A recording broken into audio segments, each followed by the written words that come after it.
తాడి చెట్టు కింద కూర్చుని పాలు తాగినా అది కళ్ళే అని చెబుతుంది లోకం. వాడు విస్కీ తాడు నా కళ్ళారా చూసి అందరినీ పిలిపించాను. వాడు యుక్తిగా సీసా మార్చేసి అది తేనెను అందరినీ నమ్మించేశాడు. మనిషినే మార్చగలిగిన వాడికి సీసా మార్చడం ఒక లెక్క. మనం మొదట్లోనే ఓడిపోయాము. మంచికి కలిగే ఓటమి శాశ్వతం కాదు, అలాగే వంచనకి కలిగే విజయం కూడా శాశ్వతం కాదు. ఆ మోసగాడి ఆట కట్టించడానికి నేను ఒక కొత్త ఎత్తు వేసించాను. అదేమిటో నాకు చెప్తే జరిగేది జరగంది ఇప్పుడే చెప్పేస్తాను. మీ అమ్మగారు చెప్పిన కథలో ఒక ముఖ్యమైన పాత్ర ఉంది, గుర్తుందా? ఎవరిది? నాగభూషణం నయవంచుకుడని తెలియక తన సర్వస్వం అతనికే అర్పించి భర్త బ్రతికే ఉన్నప్పుడు మాంగళ్యానికి నోచుకొని అభాగ్యురాలు మీ పిన్ని. మా పిన్నె? అవును. ఆ లక్ష్మమ్మ గారు ఎక్కడున్నారోనని తెలుసుకుని ఆమెను ఇక్కడ తీసుకొస్తే ఎలా ఉంటుంది?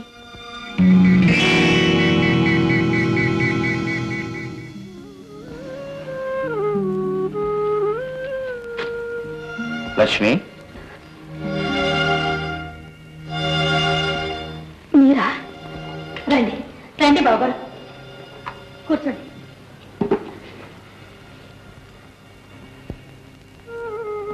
నాగభూషణం నిన్నే కాదు లక్ష్మి, మనందరినీ దుఃఖ సాగరంలో ముంచి వెళ్ళిపోయాడు. అబ్బాయి రాజెక్కడ? కొట్టుకెళ్ళాడు, ఇప్పుడే వచ్చేస్తాడు బావగారు. మొన్న వచ్చాడు, కాస్త కఠినంగా మాట్లాడాను, నీకేమైనా చెప్పాడా? లేదండి, మీ దగ్గరికి వచ్చినట్లు కూడా నాతో చెప్పలేదు. అదుపులో పెట్టేవాళ్ళు లేకపోతే వీడు కూడా నా తమ్ముడు నాగభూషణం లాగా ఎక్కడ చెడిపోతాడోనని డబ్బు అడిగినా లేదు పొమ్మన్నాను. సరే మీరంతా ఏదో చాలా అప్పుల్లో ఉన్నారని చెప్పాడు రాజు, ఏమాత్రం ఉంటుంది అది?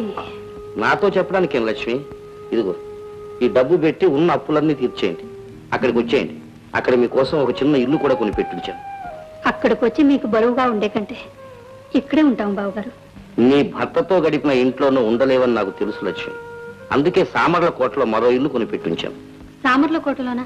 అవును లక్ష్మి, అక్కడ మన పొలాలు చూసుకుంటూ మీరిద్దరూ ప్రశాంతంగా ఉండొచ్చు. నీకేం అభ్యంతరం లేదుగా? లేదండి. అయితే ఇవాళ రాత్రి మేలుకే బయలుదేరండి, అక్కడ చేరగా నాకు ఉత్తరం రాయండి. వస్తాను లక్ష్మి. అలాగేనండి. ఏంద్రా రాజు, నా మీద కోపమా? లేదు పెదనాన్న. చెప్పవలసినంత అమ్మతో చెప్పాను, ఆ ప్రకారం చేయండి. అలాగే పెదనాన్న. వస్తాను లక్ష్మి, వస్తాను నేను. అలాగే. జాగ్రత్త లక్ష్మి. అలాగేనండి. అమ్మా, ట్రైన్ టైం అయిపోయింది, నేను వెళ్ళి బండి తీసుకొస్తాను. త్వరగా తీసుకురా బాబు. అలాగే.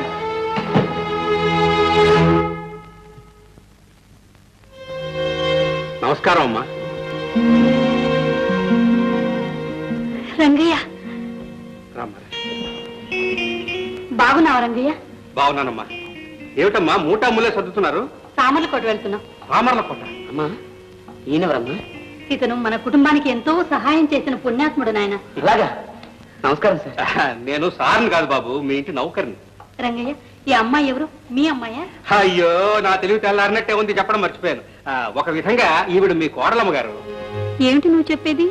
మేం చెప్పదలుచుకున్న వార్త మీకు ఆశ్చర్యంగానే ఉండొచ్చు, కానీ ఇన్నాళ్ళు చీకట్లో ఉన్న నిజం తెలిస్తే మీరెంతో ఆనందిస్తారు. మీ నుదుటి కుంకుమ పోలేదమ్మా, మీరు సుమంగలే. చిన్నయ్య గారు చనిపోలేదమ్మా, బ్రతికే ఉన్నారు. నిజమేనమ్మా, మీ భర్త నాగభూషణం గారే శశిభూషణం గారిలా చలామణవుతున్నారు.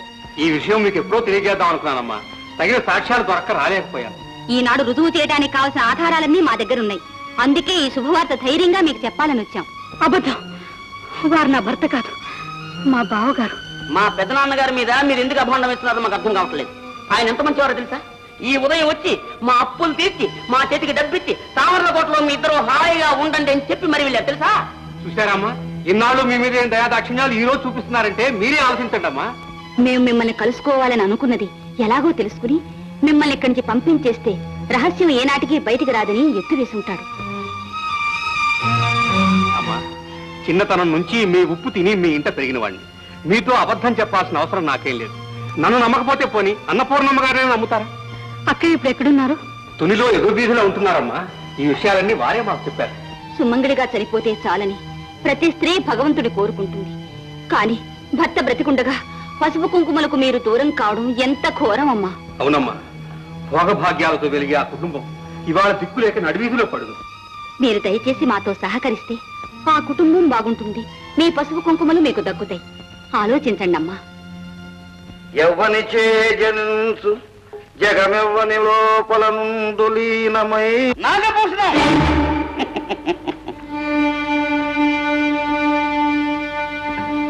ఎవరు?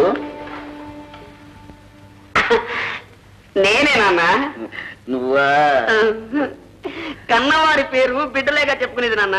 నాగభూషణం అని కన్న తండ్రి పేరు చెప్పుకున్నావు, అలాగే శశిభూషణం అని ఈ పెదనాన్న పేరు కూడా చెప్పుకున్నా. నాన్న పెద్ద నాన్న. ఏం బాబు? ఏం లేదు, నీకు పెద్ద పెద్ద భవనాలు, మాకు చిన్ని చిన్ని పూరు గుడిసెలు, మీకు విందు భోజనాలు, మాకు పత్తులు, నీకేమో హాయిగా చిలుకు వాచీలు, మాకు చింపిరి బట్టలు. ఇలా నేను రోడ్లో తిరుగుతుంటే నీకు సిగ్గులేదా? ఎంతో మంది పాపాత్మను చూశాను, కానీ తాను బ్రతికుండి కూడా నానా తాళి కట్టిన వారిని విధవరాలుగా చేసిన కిరాతుని ఎక్కడా చూడలేదు, అసలు వినడం కూడా వెళ్ళలేదు. అబ్బా, నేను ఎంతో మంది తాగుబోతులను చూశాను కానీ ఇంత తాగిన వాడిని నేను ఎప్పుడూ చూడలేదు. తండ్రి చేసే తప్పులే కొడుకు చేస్తాడనుకుంటున్నావా? తాగుడు మానమని మీ నాన్నకి ఎంత దూరమో చెప్పాను, వినలేదురా. ఈ మాటకెళ్ళావయ్యా, పెదవాళ్ళేమయ్యాడు? సరదాగా చంపేసావా? దేనికేమైనా పిచ్చి పట్టిందేరా? నేనేమో నన్నపుణ్యం అనుకుంటావా? పిచ్చెక్కిందని చెప్పి ఊరందరిని నమ్మించి ఊరి నుంచి బయటకు గెంటడానికి నేను నాగభూషణం కొడుకుని. అంటే ఎవరు తెలుసా? నీ కొడుకు. తండ్రి గుడిని మింగానుకో, కొడుకు గుళ్ళో లింగాన్ని మింగేస్తాడు. ఒక్క మాట జాగ్రత్త. విత్తు ఒకటి వేస్తే చెట్టు ఒకటి మొలుస్తుంది. అన్ని మీ అబ్బబుద్ధులే వచ్చారా నీకు? సరే, ఇంతకు ఎందుకు వచ్చావు? అర్జెంటుగా 10,000 రూపాయలు కావాలి, 10 నిమిషాల టైం ఇస్తాను నీకు. 10,000? నీ బాబు సొత్తు ఇక్కడ పెట్టావా? ఏదో తమ్ముడు కొడుకు కదా అని కష్టానికి ఆదుకుంటూ ఉంటే మరి హద్దు పద్దు లేకుండా పోతుంది. నీ నక్క చిత్తుల వ్యవహారాలు నా దగ్గర కుదరవు. అవసరంగా 10,000 కావాలి. నువ్వేదో చెమటోటి సంపాదించి బాధపడతానే. పెదనాన్నగారిని మోసం చేసి కాజేసిన సొత్తే కదా ఇది. నాన్న, నువ్వు అలాగైనా పోతావు కదా, ఆ తర్వాత ఈ ఆస్తంత్రికి వారసు నేనే కదా. టైం వేస్ట్ చేయకుండా 10,000 పట్ల, లేదా నువ్వు చేసిన పాతకాలన్నీ వాల్ పోస్టర్ మీద అచ్చు వేయించి గోడ గోడలా వాడ వాడలా అంటిస్తాను. జనం చేత పేడ కొట్టిస్తాను, జాగ్రత్త. సరేరా. భయపడ్డాడు. వాల్ పోస్టర్లు పేడ అంటే అందరికీ భయమే. లతే, నీ బెదిరింపులకు భయపడి ఇవ్వటం లేదు. నాలో ఇంకా మంచి చావలేదు. ఇంకెప్పుడు ఇక్కడికి రాకు. రమ్మంటే రావడానికి, పొమ్మంటే పోవడానికి నేను పరాయవాణ్ణి కాదు, నీ సొంత కొడుకుని. అది మాత్రం మర్చిపోక, జాగ్రత్త.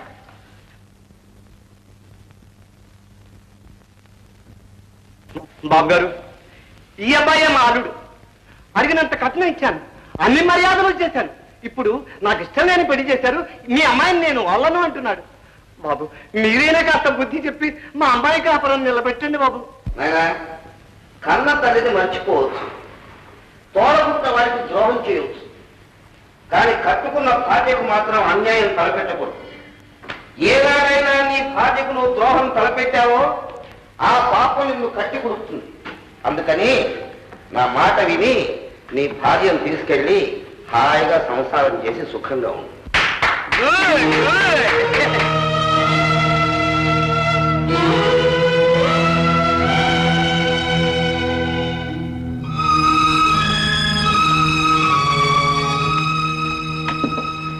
చూసావమ్మా, నాన్న ఊళ్ళో వాళ్ళందరికీ ఎంత మంచి ఉపదేశాలు చేస్తున్నాడో. కిక్కిముచ్చి నాన్న.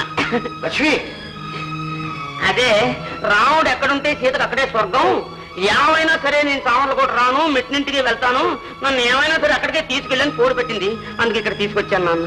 నిజమేరా, ప్రతి స్త్రీ మెట్టినింట్లోనే ఉండాలి కానీ ఆ నటితోనే చచ్చిపోవాలని కోరుకుంటుంది. లక్ష్మి అందుకే ఇక్కడికి వచ్చింది. వెళ్ళొస్తాం బాబు. లక్ష్మి, ఇది నీ ఇల్లే, నిర్భయంగా ఉండొచ్చు. సరేనండి, నా రూమ్ ఎక్కడ చూపించండి, అర్జెంట్ రెస్ట్ తీసుకోవాలి నేను. ఉండదా మామయ్య? బాబా, మీరెవరు? మా తమ్ముడి భార్య లక్ష్మి, నీకు పిన్నత్త గారు. నమస్కారం అత్తయ్య. పసుపు కుంకుమలతో కలకాలం వరదిల్లు తల్లి. లక్ష్మి, ఈ పాపం నీకు తెలియదు అనుకుంటాను. పేరు సుమతి, మా భాస్కర్ భార్య. సుమతి మన ఇంటికి వచ్చిన వేళా విశేషం చాలా మంచిది నాన్నగారు. చెదిరిపోయిన మన కుటుంబం అంతా ఒక్క చోటికి చేరుకుంటోంది. అదే నేను అందాం అనుకున్నాను, నువ్వు అనేసావు. అంతకు మునిపే నేను అనుకున్నాను, మీరు అనేసారు నాన్నగారు. రాజు, ఈ పెదనాన్న నువ్వు నాన్న అంటుంటే నాకు ఎంత సంతోషంగా ఉందో తెలుసా? నాకేం తెలియదు అది. పోనీలే. సుమతి, లక్ష్మి లోపలికి తీసుకెళ్ళు.